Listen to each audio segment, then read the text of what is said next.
Mano, você já parou pra pensar como uma frase pode mudar todo o rumo de uma história? Pois é, em 2008, no final do filme Homem de Ferro, Robert Downey Jr. improvisou uma fala que acabou se tornando uma das mais icônicas do MCU. I am Iron Man. E olha, pode parecer uma frase simples, né? Mas a verdade é que esse momento redefiniu não só a Marvel, mas também os filmes de super-heróis que vieram depois. E o mais interessante é que essa história começou bem antes desse filme, tá ligado? Ela envolve um ator que quase perdeu a carreira, um diretor que acreditou nele quando ninguém mais acreditava e um estúdio desesperado para emplacar seu primeiro grande sucesso. E o mais louco é que além de conseguirem o sucesso que tanto queriam, a partir disso eles conseguiram criar um universo que se consolidou na cultura pop. Bom, eu sou o Columbus e hoje a gente vai entender essa história por trás da frase que transformou a Marvel e os filmes de super-heróis. Então sente-se, relaxe e bora pro vídeo.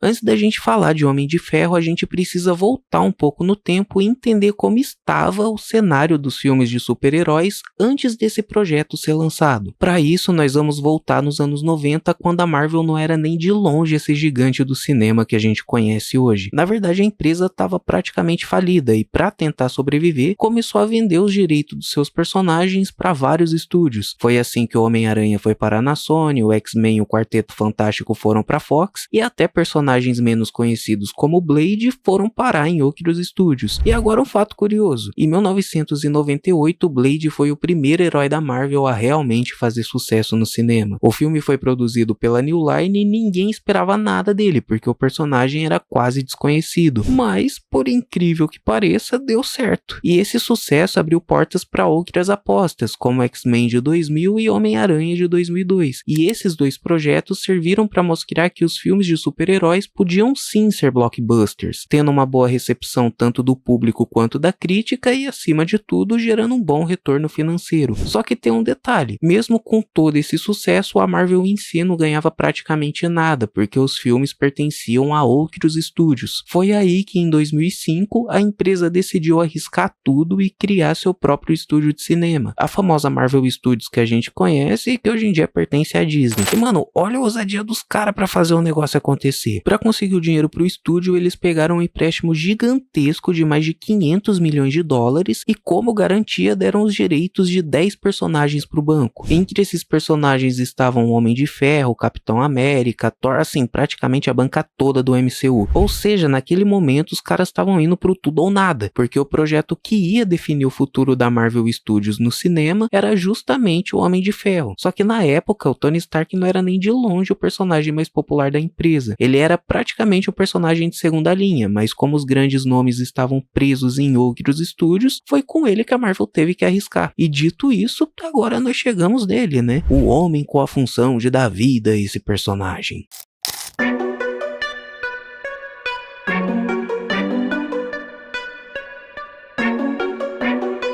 Antes do Robert Downey Jr. ser escolhido, a Marvel considerou vários nomes para viver o Tony Stark. Alguns deles eram bem conhecidos. Um dos mais cotados era o Tom Cruise, que chegou até a negociar o papel, mas no fim acabou não dando certo. Outros nomes como Nicolas Cage, Hugh Jackman e até Clive Owen também foram mencionados em conversas de bastidores, mas nenhum desses parecia encaixar perfeitamente no que a Marvel queria construir. E então, no meio de tantas opções seguras, apareceu o nome mais improvável de todos, Robert Downey Jr., que já era considerado um ator talentoso, mas que carregava uma reputação cheia de polêmicas, prisões e escândalos. E justamente por isso, muita gente achava que ele era um risco enorme para o estúdio. E é aqui que a nossa história começa a ficar interessante, porque para entender o motivo do RDJ ser escolhido, a gente precisa olhar para a vida dele antes de vestir a armadura. E sim, a gente vai falar desse jeito que é legal. O RDJ sempre foi reconhecido como um ator talentoso. Lá nos anos 90, ele até chegou a ser indicado ao Oscar de melhor ator pelo filme Chaplin, e ali já dava pra ver que ele tinha um futuro brilhante pela frente. Mas assim, o que veio depois, meu Deus, problemas com drogas, prisões, clínicas de reabilitação, assim, o cara adentrou as trevas. E eu sei muito bem do que eu tô falando. A verdade é que naquela época quase ninguém queria trabalhar com ele, porque muitos estúdios viam Robert como um risco, e alguns até achavam que a carreira dele já tinha acabado. Só que aí, no meio desse caos, ele começou a dar sinais de que ainda tinha muito pra entregar.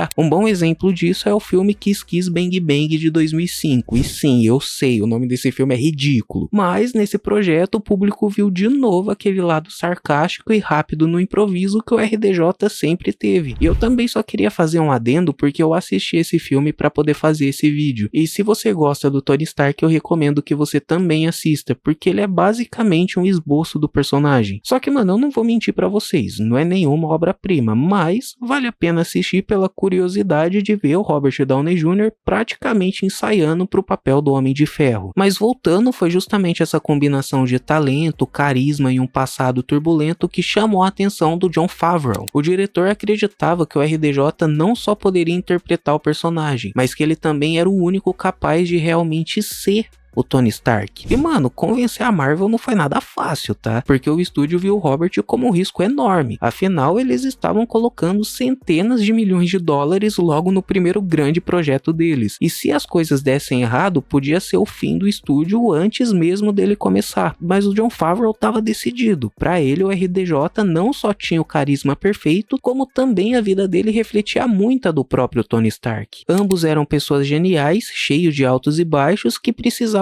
provar ao mundo, e mais importante que isso a si mesmo, que ainda tinham seu valor. O Favreau até chegou a dizer em entrevistas que o RDJ era o único capaz de interpretar o personagem de forma verdadeira, porque no fundo, os dois tinham trajetórias muito parecidas. Tanto o ator quanto o personagem eram figuras marcadas por excessos e erros, mas que estavam em busca de redenção. E foi justamente esse argumento que acabou convencendo a chefia e a Marvel aceitou correr o risco. E assim o Robert Downey Jr. foi escalado oficialmente como Homem de Ferro.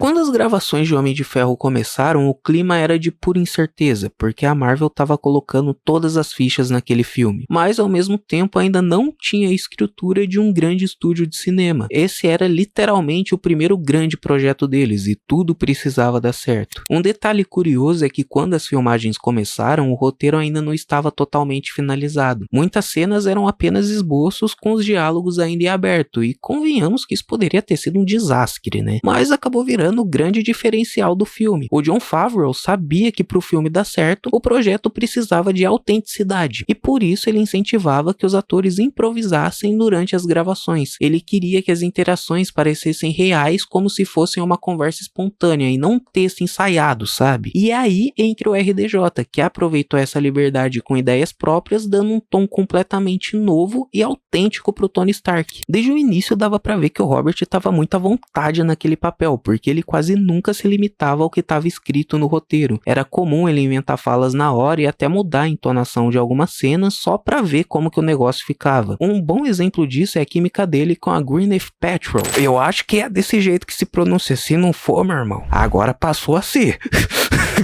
O nomezinho complicado. Foi ela que fez o papel da Pepper Potts. E muitas interações entre os dois não estavam previstas no roteiro original. E aquele jeito desajeitado e engraçado que o Tony tratava a Pepper nasceu em grande parte do improviso do RDJ.